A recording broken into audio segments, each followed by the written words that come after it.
The 15 best of the 2000s. I cannot wait to see this video, and hopefully this video breaks any narratives people had to rewrite the history of the NBA. Let's get into it. Thousands, many of the greatest players ever were in their prime. Consider this decade to be the golden era of the NBA. This list, we focused on players' body of work between the 2000 NBA season until 2009, taking into account team success, individual accolades, and consistency throughout the decade. And these are the 15 best players of the 2000s. Drafted third overall in 2001, Pau Gasol instantly made an impact with the struggling Grizzlies. There he goes!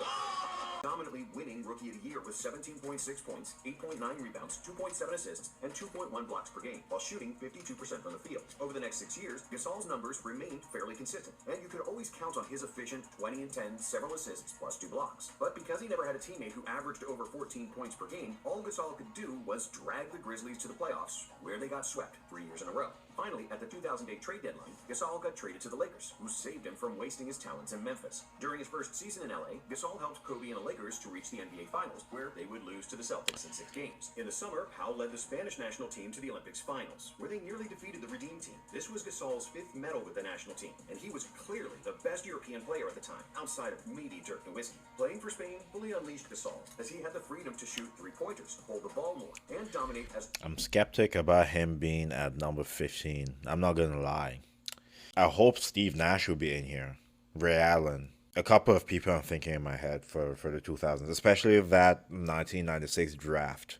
There's a lot of players in that draft that were killers. I hope those players will be mentioned in this video. As a scorer, leading all players at the Olympics in points scored and finishing 2nd in field goal percentage. Upon his return to Los Angeles, Kobe gave his teammate a proper welcome in a true Mamba fashion. Pau hates it every time I tell him. He hates it. Lost to the Celtics in a way. And so we go into the Olympic year, that year, we wound up playing Spain for the gold medal match. And we beat them. And so now we come back to start training camp, and Pau shows up first day of training camp. I have my gold medal hanging in his locker. Oh no. So listen, Pau, you lost to the Celtics. You lost to us in the gold medal match. Let's not make this 3 in a row. Wow. Okay? Let's win this thing. And that was it going. But Kobe's mind games had a goal and vision for Gasol to become more aggressive, and it worked. I get it.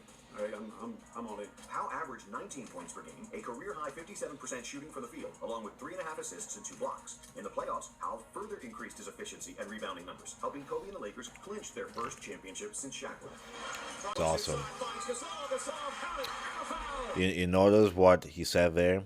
Helped Kobe, right? If it's the Shaq and Kobe narrative, it's Kobe was carried, right? You see the difference? It's people need to watch, look at the stats, and find context. I love what they said there, but I wish they kept the same energy across the board. And even though other power forwards like Weber, Chris Bosh, Amari Stoudemire, and Jermaine O'Neal made All-Star games and averaged...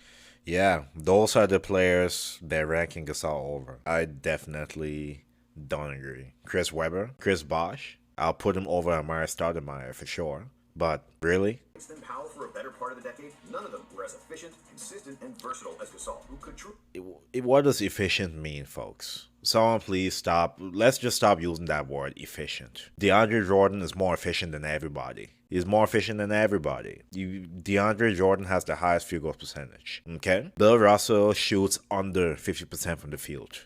Bill Russell, the guy with 10 championships, multiple defensive player of the years, is shooting below 50%. I've heard nobody in my lifetime call him inefficient. Stop using that word. It means nothing. It means nothing, honestly. Or if you use it, keep the same energy for every single player. Nobody calls Bill Russell inefficient. Nobody. If Pau had played in the modern era, and if he had better teams, his all-around greatness would be even more with even stats. They kind of overrated him a bit. There's many players that were on bad teams that brought their teams to the playoffs and weren't swept multiple times. Let's just call it what it is. There's been multiple players, right? Kobe between 2004 and 2007 had pretty bad teams. He had teammates. His best scoring teammate, Lamar Odom, who averaged about 14 points. They were not swept in the playoffs. those 3 years. They were not. I'm not saying he's the same level of a player as Kobe Bryant, but don't overblow this guy. Don't overblow it. Don't overblow it. I hate when they do that. Because I watched a lot of the 2000s basketball. I saw a lot of big men during that time that should be at 15. Chris Webber and Chris Bosh are prime examples. There you go. I take what I said back. I'm glad they're mentioning them. Best of all time. It's Vince Carter, who was drafted by the Toronto Raptors in Never mind. I thought they were gonna say Chris Webber. and quickly became one of the league's best players with his athleticism. Turn of the millennium, Carter became one of the faces of the league. Already averaging 25.7 points per game in his second season, Vinsanity became a global sensation after putting up one of the best slam dunk performances ever at the 2000 All-Star Weekend. I truly believe Vince Carter would have been the next best person to be the next Air Jordan. He had everything. The most athletic shooting guard besides Michael Jordan ever. Like, it's not even close. Not even close. His first step in the league, a silky jumper and the ability to jump out of the gym, Vince was unstoppable. Yeah. Crazy. Leading the Raptors to their first playoff appearance in franchise history. After that, at the 2000 Olympics, Now, let me ask you a question. Top 15 of the 2000s. What is your top 15? So, think about this, right? Pau Gasol's at 15th spot, and the next person up from him is Vince Carter. How are they in the same conversation? There's something off here. Something off. Right? Something very off. Gasol's a solid all-star, not a superstar. This list is reserved for superstars. I'm just saying. It sounds like I'm hating, but I'm not hating. 15 players in the 2000s. Pau Gasol is top 15? No. Like, look at this. And he's 14. He's 14. And he didn't really succeed, but he is proven to carry a subpar team to the conference finals. That is the 14th best player of the 2000s. So there's a problem with the 15th spot. There's a problem. which is the age of 30 in the modern NBA. See, the 2000s were known as the dead ball era, and the game was played at the slowest pace in NBA history, which is when Carter's individual statistics into context. Because when Vince averaged over 27 points in 2001, it was different from averaging 27 in 2025, and much harder to accomplish. That season, Vince also led Toronto to the first playoff series win in franchise history against the Knicks, which set them up to play the 76ers and the league MVP Allen Iverson. It was one of the most fun scoring duels of the decade, as Iverson dropped 54 in Game 2, to which Carter responded with 50 in Game 3. Guy had another 50 piece in Game 5, but Carter countered with 39 in Game 6. No, man. If there was, we would have did it. It all came down to Game 7, where neither superstar really had a hot hand, and Carter ultimately missed a potential series-winning jump on the buzzer, and Toronto lost. Carter trying to get free. Carter. Damn. Over the next 3 years, Vince averaged 23, 4, and 4, but the Raptors struggled, not even being able to make the playoffs in 2003 and 2004. Fed up, Vince demanded to be traded, doing so in the worst possible way, by sabotaging his team on the floor. You used to get the foul line a lot more. You used to get a lot of dunks inside. Is it? I don't want to dunk anymore. Why not? For what? After 20 long games of suffering, Toronto Damn, finally man. relented and got rid of him, while getting almost nothing in return. And once he was traded to the Nets, Vince jumped from 16 points on 41% shooting to 27.5 points on 46% shooting, due to his lack of effort and stabbing his team. So you notice guards shoot below 50%.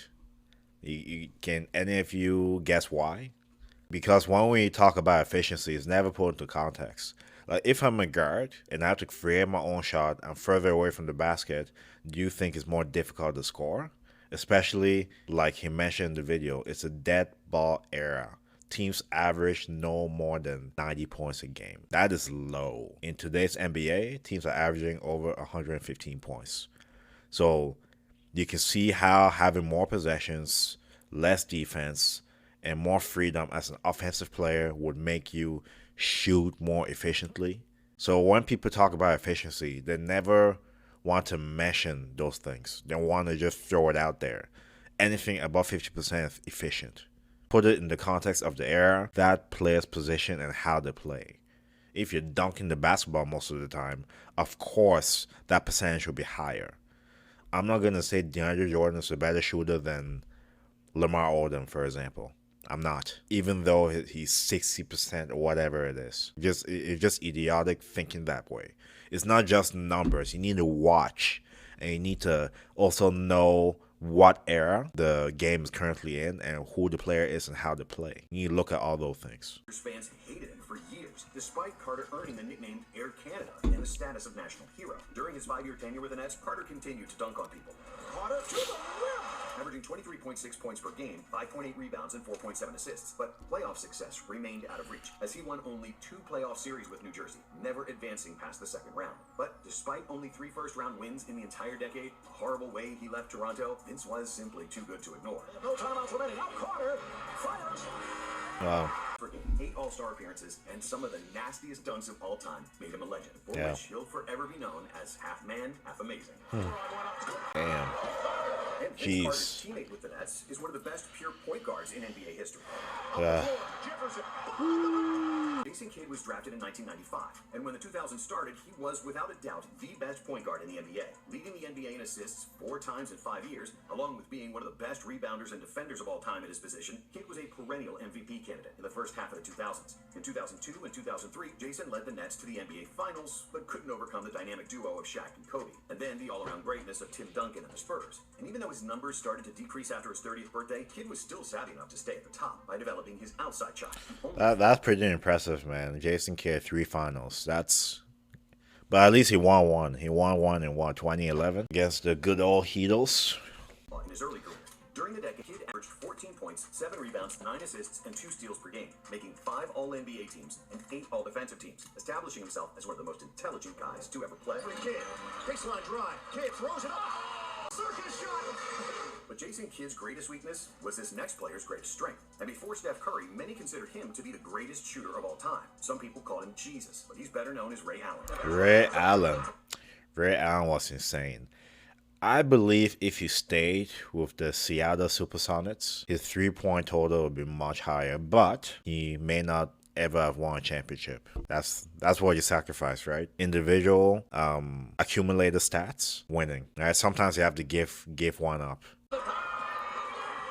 Who got drafted to the league in the infamous 1996 draft class, the best draft of all time. Ray became an All-Star for the first time in 2000. Strongly agree. That draft was insane.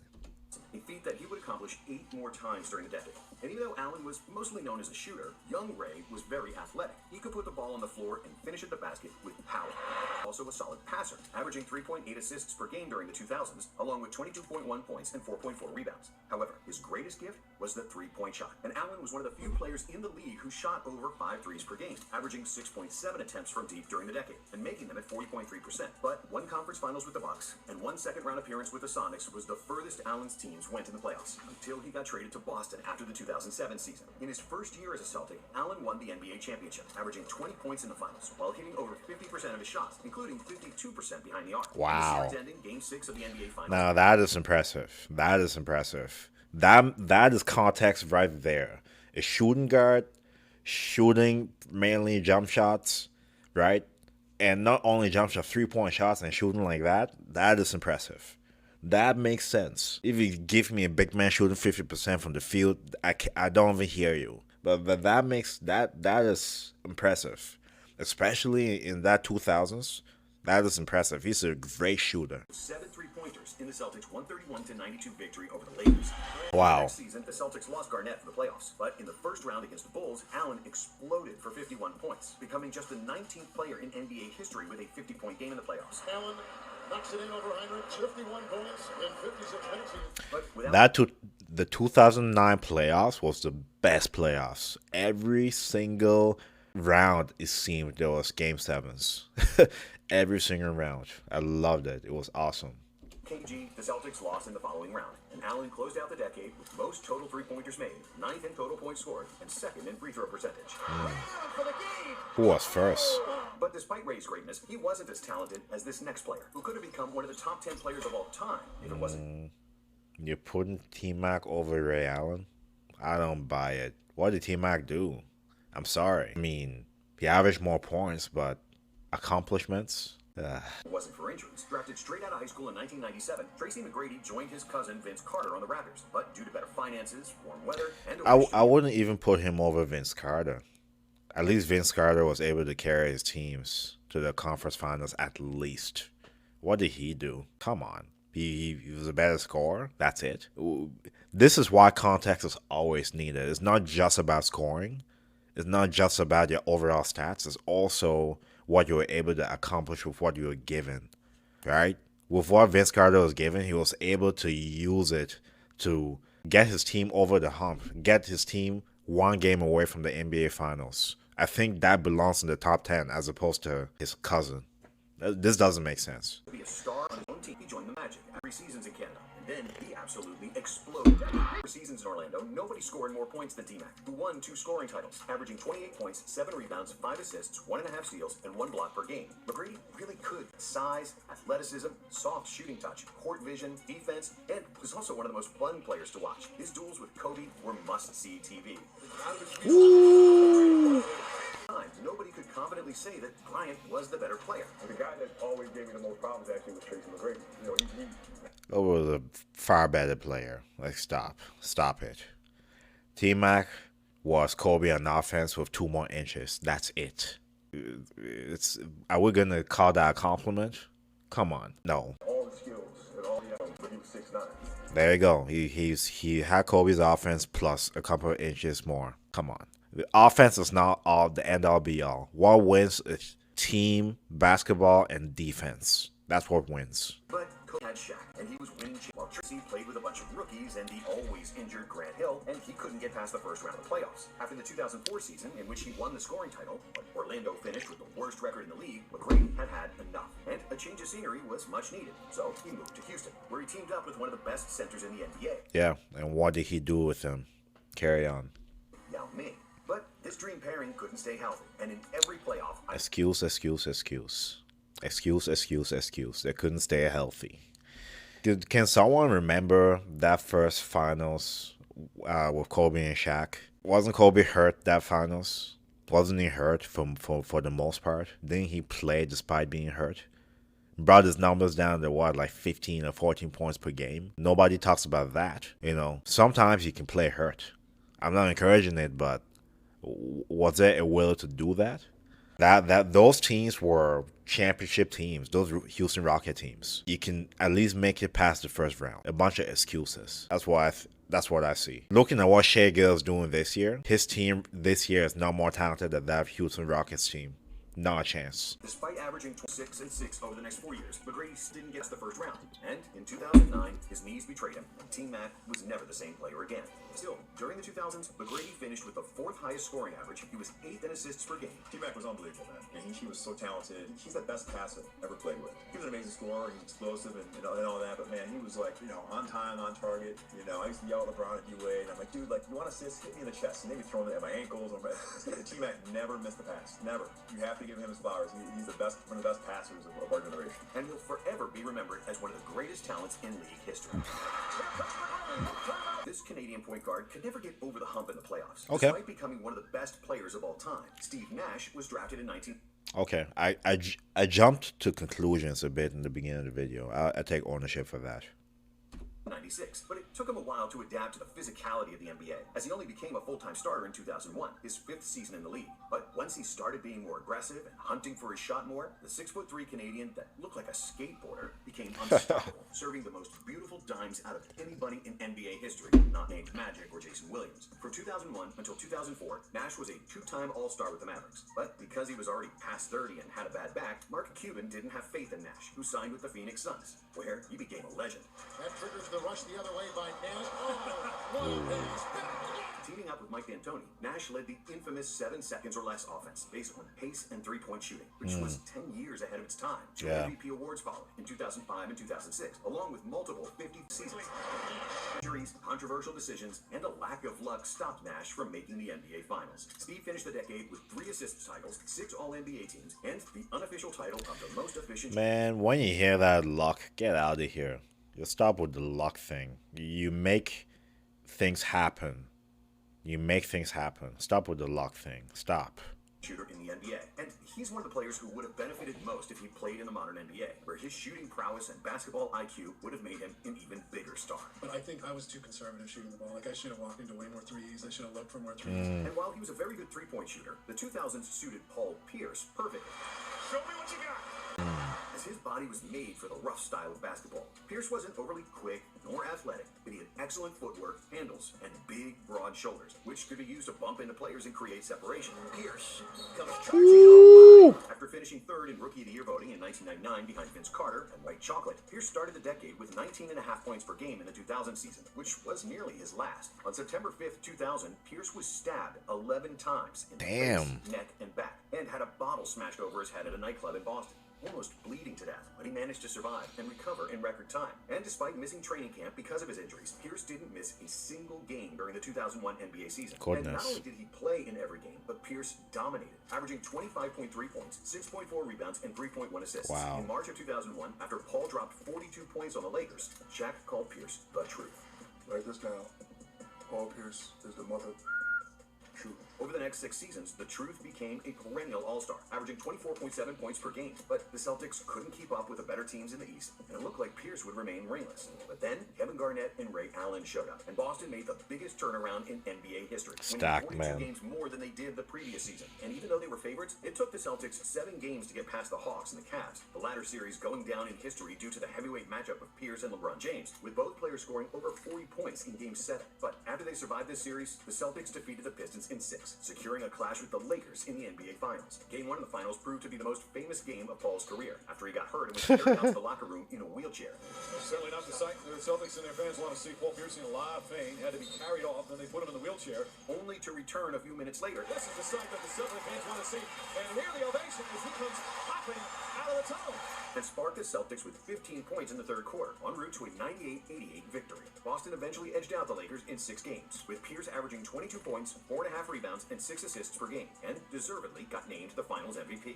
Pierce finished the decade with 4th most points scored, 4th in made free throws, and total minutes. The Truth had a legendary game, and one of the best nicknames in the business. But Yeah, anybody who could I match agree. that, it was this scrawny 6-foot shooting guard whom they called the Answer. Allen Iverson took the league by storm, even as a rookie, after he crossed MJ. Iverson has Jordan. Shake straight. He came into the league averaging what 23 points a game as a rookie. That's pretty awesome. Can somebody fact check me on that? I hope I'm not incorrect. I'll look pretty bad if I am. Scored 40 in 5 straight games, which broke Wilt Chamberlain's rookie record. High standard that had stood for 37 years. By the turn of the millennium, AI became the most feared guy in the NBA because nobody was safe from broken ankles when guarding him. In 2001, Iverson led the league in scoring for the second time with 31.1 points per game, becoming the smallest and lightest player ever to win the MVP award. That season, he led the Sixers to the NBA Finals, and in Game 1, he played one of the best games in NBA Finals history, scoring 48 points and upsetting the Lakers in the Staples Center with this legendary move. Fathered by Lewis. The next 5 years, AI averaged 30 points per game and won 2 more scoring titles. But despite becoming one of the most popular players ever, the Sixers never reached the finals and only won 1 playoff series. In 2007, Yeah, he was able to carry it. He was able to use what he had to get them to the finals. That's impressive. That's impressive. I don't know how weak the East was at that time, but yeah. I think he faced the Bucks, then faced the Toronto Raptors. I don't know what other teams he faced, but that's pretty impressive. hired from Iverson's lack of practice and constant tardiness. I'm supposed to be a franchise player, and we're in here talking about practice. I mean, listen, we're talking about practice. Not a game, not a game. We're talking about practice. And this is someone always hurt. Always hurt. I don't know how many injuries he had, but when I heard the Tracy McGrady points on him and Yao Ming not staying healthy, it's an excuse. It's by far an excuse. Happened there. It's by far an excuse. So he found a way to make it happen. They traded him to Denver, where he teamed up with Carmelo Anthony, forming one of the most potent offensive duos in the league. But even though they were fun to watch, the substance didn't match the style, and the Nuggets only won 1 playoff game during Iverson's tenure. AI finished the decade in Detroit, where he was once again named an All-Star, but where his career took a downturn. Still, despite that sour ending, AI was the second leading scorer of the decade, and will forever be remembered as one of the greatest shooting guards of all time. Yeah. His game, his style, and his attitude. The steal by Iverson! Damn. This next play. So, okay. Keep going. There was also a shooting guard, and he was often compared to Iverson due to the similarities in their games. Dwyane Wade got nicknamed The Flash because nobody in the NBA was better than him at splitting double teams and attacking the basket at full speed without thinking about the consequences. But despite all the similarities, Wade was a much more complete player than AI. The Flash was one of the best defenders ever in his position, and his 885 career block shots are the most in NBA history by a player 6'4" or shorter. I don't know, because Allen Iverson led the league in steals how many times? More than 3 times. And the fact that Dwyane Wade has more blocks, I mean, being 4 or 5 inches taller and having a larger wingspan helps you with that. So I wouldn't automatically say he's so much of a better defender because he has more blocks, right? This is where context is needed. You know what I mean? If you're leading the league in steals more than 3 times, doesn't that at least give you a valid argument for a great defender? Seriously, the context is being lost here. I'm not saying I'm not just, what am I trying to say here? I'm saying they're incorrect for just saying that because he has more blocks. They're not putting context into it. Scoring title to Iverson's 4 and wasn't able to win the league MVP, Wade did something more important, winning the finals MVP in 2006. Yeah. It was one of the best finals performances of all time. After falling behind 2-0 to Dallas and staring down at a 13-point deficit with 6 minutes to go in Game 3, Wade pulled off a miraculous comeback, scoring 12 of the final 20 Miami points. Yeah. Wade, let's go. 1-point game. Leading his team with 42 points and 13 rebounds. Points in the basket. Knocked away, and the Heat survive. Wade. A stirring fourth quarter comeback. And he followed it up with 36 points in Game 4, 43 points Damn. in Game 5, and then another 36 in the deciding game. Sheesh. Miami won their first ever championship. Wade averaged 34.7 points, 8 rebounds, 4 assists, and nearly 3 steals per game in one of the slowest paced finals ever. His 34.7 points per game are even greater if you know that the Heat averaged just 92 points in the series. And That's impressive. That's impressive. played 6 seasons in the 2000s, Wade's numbers and domination on both ends of the court put him ahead of guys like Tony Parker and Chauncey Billups, who also won Finals MVPs during the decade. Wade averaged 25 points, 5 rebounds, 6.7 assists, 1.8 steals, and 1 block from 2004 to 2009, and is, without a doubt, the 3rd best shooting guard of all time. Solid. Wade with a steal. With 2. Wade. The guy who lost to Wade in the 2006 Finals is the best European scorer of all time, and one of the best shooting bigs ever. Of course, it's Dirk Nowitzki, whose legendary... I wouldn't put him ahead of Dwyane Wade. I don't agree with that. Not a chance. He belongs in this list, yes, but he's not ahead of Dwyane Wade. Let's see what is being said. championship run didn't happen during the 2000s, but so many other things did. 5 seconds to go. He was still somewhat skinny and adjusting to the NBA, averaging 17.5 points per game. In 2001, he made his first All-NBA team, and for the next 10 years, Nowitzki was one of the league's best players and a perennial MVP candidate. A year after he lost the NBA Finals, Nowitzki became the first European player to win the MVP award after leading the Mavericks to a franchise record 67 wins. The blonde German made 9 All-NBA teams during the 2000s, including 4 first-team selections, averaging 23.6 points, 9 rebounds, and 2.8 assists per game, shooting close to 50-40-90 for an entire decade. Dirk was the 3rd leading scorer of the 2000s and the 4th most efficient scorer among players who scored more than 10,000 points in the decade. Won by Dirk. Again with this efficiency. Why can I speak? Again with this efficiency thing. Let's stop. He's 7 feet tall. He's shooting over 50%. That has to come into play. That has to be part of you saying that. Okay, if a point guard is shooting efficiently, it's more impressive than a big man. And like Dirk, this next player won 1 MVP and made 1 NBA Finals during the 2000s. And even though he only played 6 years in the decade, he could have been Hall of Fame if he retired after 2009. Drafted 1st overall in 2003, LeBron James was the chosen one, and he immediately delivered of becoming Cleveland's savior. Pau James. LeBron to the hoop. I wouldn't put him over Dwyane Wade in the 2000s. Dwyane Wade accomplished a lot more. He did. All right, people might disagree with me, but I wouldn't put him over Dwyane Wade. The most important thing Dwyane Wade achieved in the 2000s is winning a championship. Why does no one want to mention that? I put Dwyane Wade over Dirk and LeBron in the 2000s. MVP is great, but the most important thing is winning. And people want to just skip past that. He had better stats, he had better accumulated numbers, but did it translate to winning? And Carmelo Anthony was the Rookie of the Year, but they picked LeBron instead. LeBron's team didn't make the playoffs. Melo's team made a big turnaround and made the playoffs, and the average pretty much the same. So, yeah. LeBron James became one of the 10 best players in the league at the age of 20, averaging 27, 7, and 7 in 2005. In 2007, the King produced one of the most legendary playoff runs of all time, dragging the group of innocent bystanders to the NBA Finals, which was most notable during Game 5 of the Eastern Conference Finals, where LeBron scored 29 out of the last 30 Cavs points in a double overtime win against the Pistons.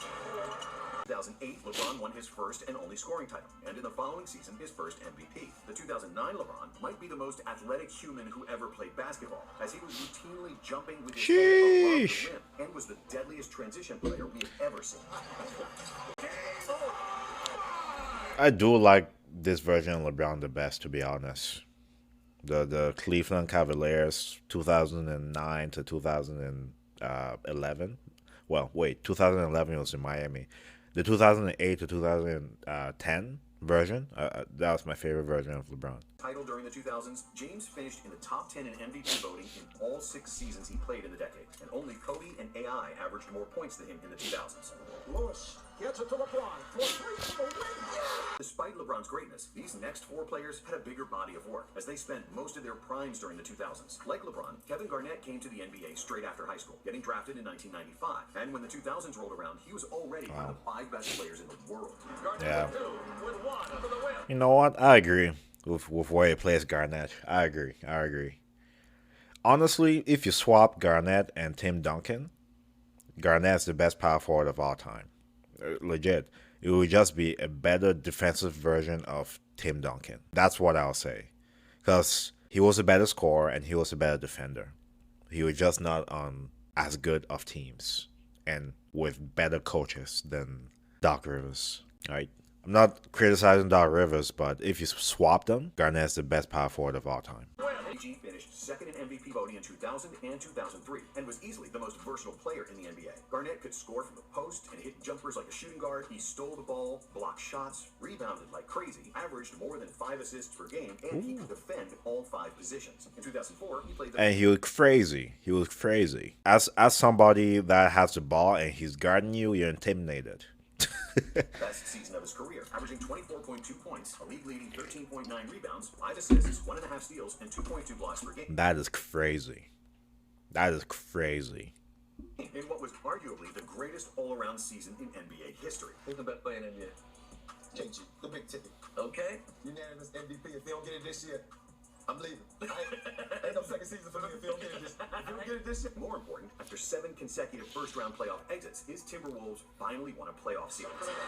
Minnesota made it to the conference finals, and maybe they could have gone all the way if Sam Cassell didn't injure his hip while doing his famous big balls dance. But Really? That season, the Timberwolves fell apart, not even making the playoffs in the next 3 seasons, despite the sustained greatness from KG. Finally, after 12 years, Minnesota decided to relieve Garnett of his misery, trading him to Boston, where KG's intensity and championship mentality shone in full effect. Wow. Even though his scoring average dipped below 20 points per game for the first time in 10 years, Garnett won his first Defensive Player of the Year trophy and shot the ball more efficiently than ever. In the playoffs, the Celtics made the NBA Finals for the first time in 20 years, where they defeated the Lakers in 6 games. Here's to Garnett.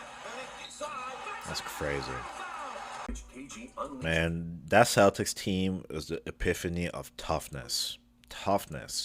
You, like, those games you're playing against them are low scoring games. You don't really see that anymore. You don't see defense like that anymore. Scream, and one of the best quotes of all time. KG led all players in total rebounds. He was 6th in points scored, 7th in total blocks, 11th in steals, and 14th in assists, and by far the first in headbutted stanchions. But if there's any power forward in history that can say he was better than KG, that's Timothy Theodore.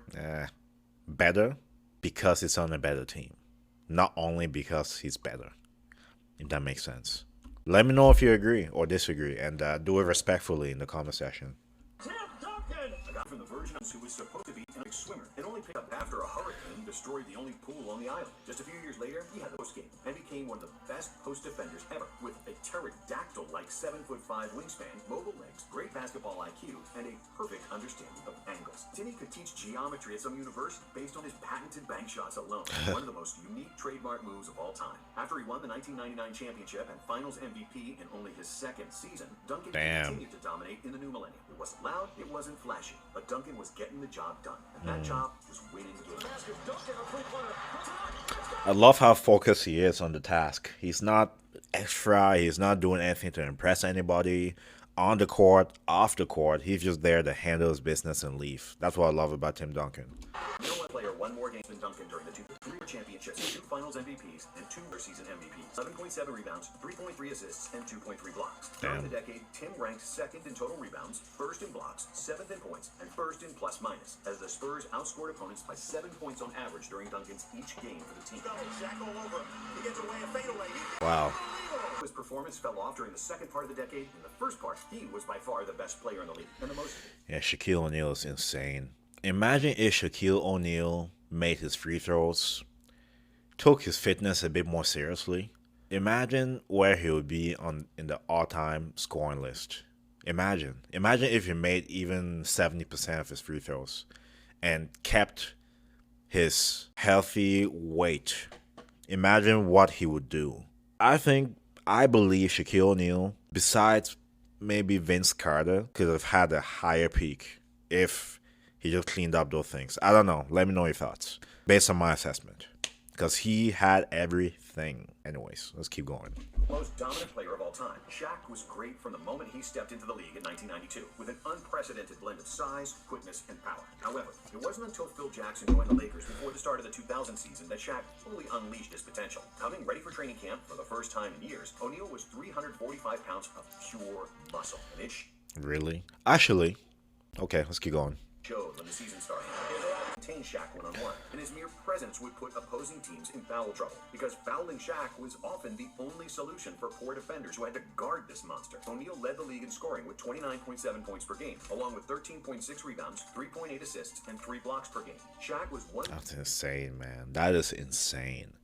People may look at those numbers and compare those numbers to what players are scoring today and say, oh, that's not a big deal. But think about this. Your team averages 90 points and you are averaging 30. That's impressive. That's impressive. Basically, 33% of the team's points. Basically. Unanimous MVP in NBA history. But the most important thing was to win the championship. And after he knocked down the Blazers with the alley dominant finals performances of all time against Indiana, averaging 38 points, 16.7 rebounds, and 2.7 blocks per game, finally winning the ring and the finals MVP.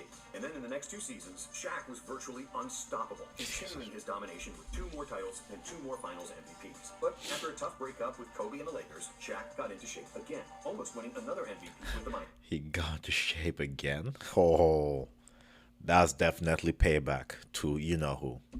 Heat. But even though Nash got the individual award, O'Neal won another title in 2006, despite not dominating like he used to. In the next 3 seasons, O'Neal made 2 more All-Star games, even winning the 2009 All-Star MVP with Kobe. But it was clear that his best was behind him. Still, for the decade, Shaq averaged 23 points, 10.5 rebounds, and 2.2 blocks, with 7 All-NBA first-team selections. Wow. And the best player of the 2000s, the guy who helped Shaq win those championships, only to get asked... Ah, he didn't say carry. Good job.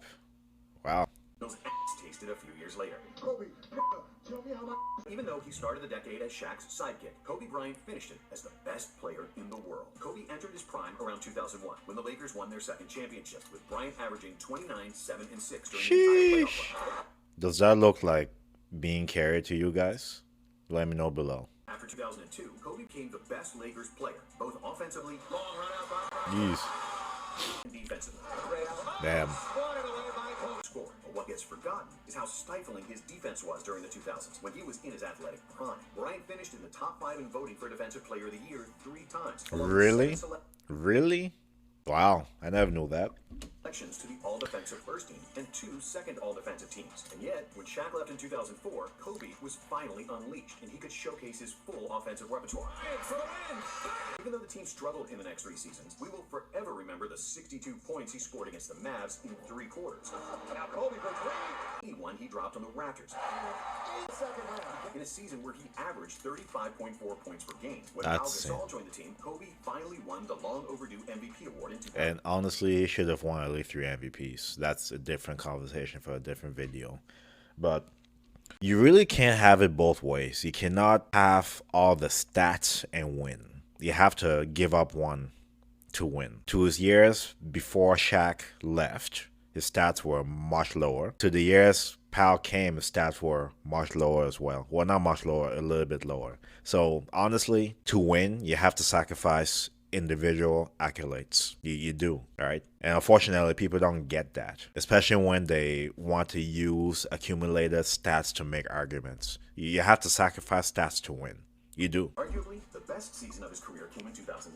Even though he lost a tiny bit of the athleticism he had during the early 2000s, what replaced it was maturity and the perfect understanding of all facets of the game, where everyone should stand on the floor, and how to push his teammates' buttons while being more social than ever. Kobe was finally a true leader, and in 2009 he led the Lakers to another championship, averaging 30.2 points, 5 rebounds, and 5.5 assists across the entire playoff run, becoming just the 4th player to win the Finals MVP while averaging over 30 points for the entire playoffs. And on top of his 4 championships, 10 All-NBA selections, Bryant was also the leading scorer of the 2000s, 5th in steals and 12th in assists. And Wow, 5th in steals. That's pretty cool. Who was first? Was it Iverson? I need to rewatch this video after this reaction is over. without a doubt, the best player of the decade. Wow. I like this video. We have another one. I like the video. I agree. I agree with the top 3.